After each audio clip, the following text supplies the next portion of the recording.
Bonsoir. Pour continuer un peu sur la question de la gestuelle et de l'aspect physique et tout, il y a un truc qui m'a pas mal interpellé, c'est comment en fait vous avez choisi les gestes que vous faites et ceux que vous ne faites pas. Par exemple, l'argent, vous l'avez manifesté avec un tel geste, mais par contre le cercle, à un moment donné, vous l'avez pas dessiné, mais vous avez dit c'est fait. Et aussi quand il se dispute, enfin le bébé, l'enfant, pourquoi certains gestes sont évoqués et d'autres pas du tout. Enfin voilà, qu'est-ce qu'il y a une raison? Alors le principe premier, ça va avec le travail scénographique, c'est qu'il n'y a pas d'accessoires. J'aime pas les accessoires. Je trouve qu'ils ramènent à une réalité concrète et que si tu as un objet sur scène, c'est cet objet-là et ça peut être aucun autre. Alors que je suis persuadé que vous avez tous visualisé l'argent d'une façon différente. Parce qu'il n'y avait rien. 8 ans la main. Et après, c'est le talent des comédiens qui a fait que ça a été l'inspiration juste d'un moment d'improvisation qu'on a gardé, qu'on a calé. Et de la même façon, je ne voyais pas débarquer avec un bâton de craie à un moment pour tracer un cercle de craie. Du coup, le cercle de craie, qui est le titre, qui est répété 6 ou 7 fois dans le spectacle, il n'y en a pas. Et c'est pas un cercle de craie, c'est un rectangle de bois qui s'illumine. Et ça, c'est mes vieilles lubies de théâtre de Tréteau. Devient une scène de théâtre, c'est petit, praticable, en bois. Et c'est là que ça se joue. Et du coup, comme c'est une scène de théâtre, il n'y a besoin de rien. Il y a juste besoin de dire, il y a un enfant et un cercle. Et tout le monde le voit, tout le monde y croit.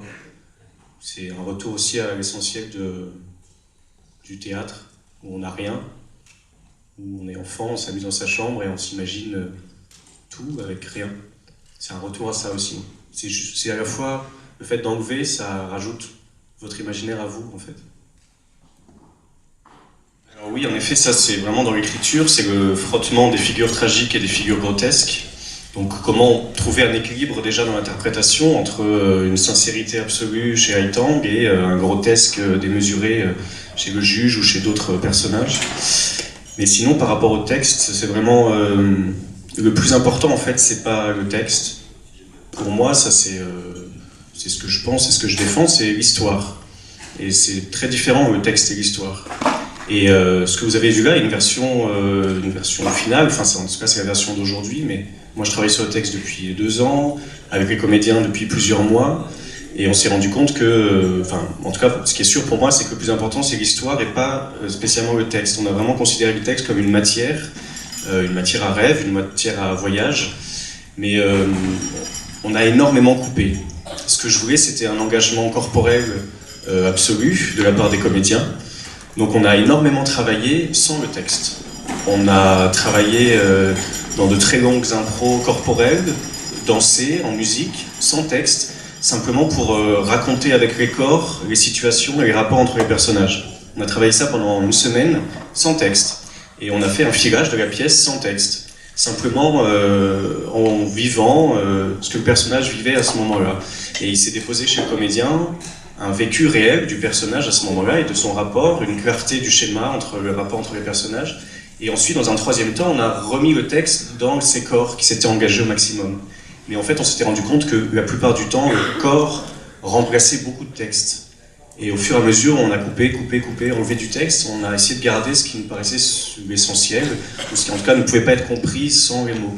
Mais on a vraiment voulu mettre en avant comment le corps pouvait raconter l'histoire, comment les corps pouvaient ressentir, vivre, et du coup raconter l'histoire. Le texte vient après, pour compléter la compréhension. Mais le plus important, c'est l'engagement du corps au plateau, en fait. Comment c'est un corps qui vit une émotion, comment un corps qui souffre se comporte, comment un corps qui aime se comporte, comment un corps qui jalouse se comporte. Et voilà. On voulait, bon, ça c'est mon grand truc, mais que tous les éléments soient là au début et que selon comment on les agence, on puisse passer d'un endroit à un autre.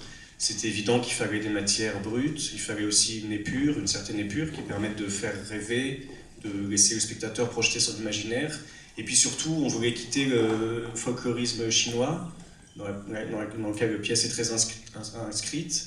Et puis mélanger en fait les genres, et là-dessus c'est rajouter les choix musicaux pour simplement brouiller les pistes, pour montrer qu'on n'était pas du tout en France en 2017, qu'on était sur un plateau de théâtre, que tout était possible, et que chacun puisse projeter son univers mental à lui, ses rêves à lui, ses voyages à lui, dans notre univers à nous. Faire rentrer les spectateurs dans un univers qui n'existait pas avant qu'on se rencontre et qu'on le décide ensemble.